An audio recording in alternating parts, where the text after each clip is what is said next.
নমস্কার বন্ধুরা, আর live and cooking channel থেকে আবার একটা নতুন রেসিপি নিয়ে চলে এলাম।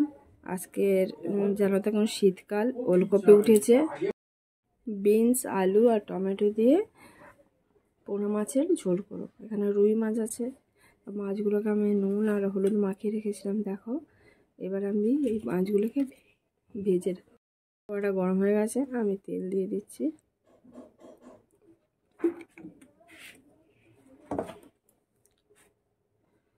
তেলটা গরম হয়ে গেছে, মাছগুলোকে ভেজে নিচ্ছি।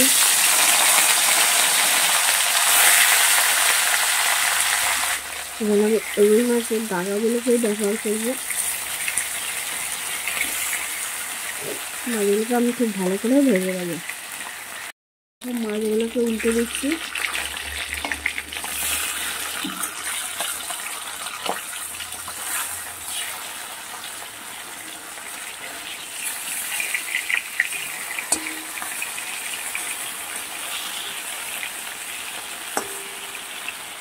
এভাবে মাছগুলোকে আমি ভেজে, বন্ধুরা দেখো মাছগুলোকে খুব ভালো করে ভাজা হয়ে গেছে। এবার আমি তুলে নিচ্ছি। এবার সব মাছগুলোকে আমি তুলে,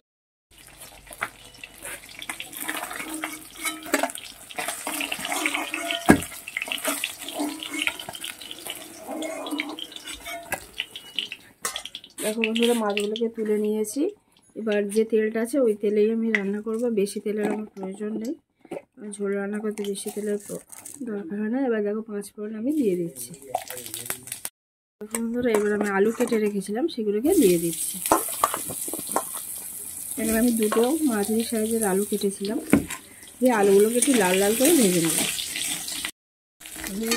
আলুটা ভাজা হয়ে গেছে। এবার আমি ওলকপি রেখেছিলাম কুচি, সেগুলোকে দিয়ে দিচ্ছি। আর বন্ধুরা এখন শীতের দেখবে এই সবজিগুলো দিয়ে পোনা মাছের ঝোল খেতে খুবই ভালো লাগে। এখানে আমি রুই মাছ নিয়েছি। এবার ওর সঙ্গে কিছুটা বিনসও দিয়ে দিচ্ছি। এবার আলু, বিনস আর ওলকপিগুলোকে ভালো করে আমি ভেজে নেব। আলু তো আগেই ভাজা হয়ে গেছে। এবার এর সঙ্গে আমি ওলকপি আর বিনসগুলোকে ভেজে নিচ্ছি। দেখো আমার ওলকপি আর বিনস কিছুটা ভাজা হয়ে গেছে। এই সময় আমি একটু আদা গ্রেট করে রেখেছিলাম, সেটা দিয়ে দিলাম। তোমরা বেটেও দিতে পারো। আর 4টে কাঁচা লঙ্কা ছিঁড়ে রেখেছিলাম, দিয়ে দিলাম। দিয়ে ভালো করে আরও 2 মিনিট আমি কষিয়ে নেব এই আদার সঙ্গে। আর এখানে জিরে আর ধনে আমি দেব। এটা আগে লঙ্কা, হলুদ আর ধনে জিরে আমি ভিজিয়ে রেখেছিলাম জল দিয়ে, সেটা আমি দিয়ে দেব। দেখো বন্ধুরা এবার একটা টমেটো আমি কুচিয়ে রেখেছিলাম, সেটাকেও দিয়ে দিলাম। আর যে মশলাটা আমি করে রেখেছিলাম সেটা আমি দিয়ে দিচ্ছি। দিয়ে আমি আরও মিনিট দিয়ে ভালো করে কষিয়ে নেব। দেখো বন্ধুরা এখানটায় অনেকটা কমপ্লিট হয়ে গেছে কষানো। এবার আমি জল দিয়ে দেবো। দিয়ে দিচ্ছি স্বাদ অনুযায়ী।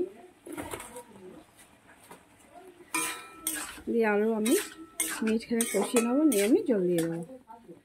জল দিয়ে দিচ্ছি, যেহেতু ঝোল হবে একটু জল দিলাম বেশি করে। তবে যতটা ঝোল লাগবে ততটাই জল দিয়ে এবার আমি 5 মিনিট ঢাকা দিয়ে দেবো সবজিগুলো সিদ্ধ হওয়ার জন্য। দেখো 5 মিনিট পরে ফিরে এলাম।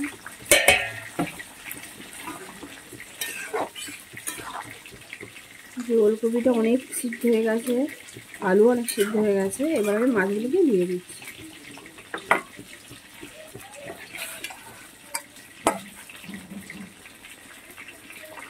বন্ধুরা এই শীতকালে এই নতুন ওলকপি, বিনস এগুলো ওঠে, এগুলো দিয়ে ঝোল খেতে খুবই ভালো লাগে, তোমরা জানো।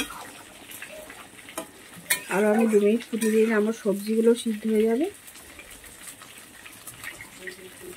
তা বন্ধুরা আমার এই সিম্পল রেসিপি যদি তোমাদের ভালো লেগে থাকে তাহলে অবশ্যই একটা লাইক করে দিও, কমেন্ট করে জানিও কেমন লেগেছে।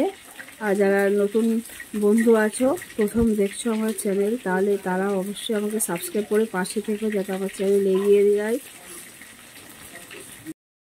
বন্ধুরা দেখো 2 মিনিট পরে ফিরে এলাম। একদম ওলকপি সিদ্ধ হয়ে গেছে, আলুও সিদ্ধ হয়ে গেছে। আমার রেসিপি আমার কমপ্লিট হয়ে গেল। বন্ধুরা আজকের রেসিপি আমার এই পর্যন্ত। আবার নতুন রেসিপি নিয়ে তোমাদের সামনে চলে আসবো। ততক্ষণ ভালো থেকো, সুস্থ থেকো। অনেক ধন্যবাদ।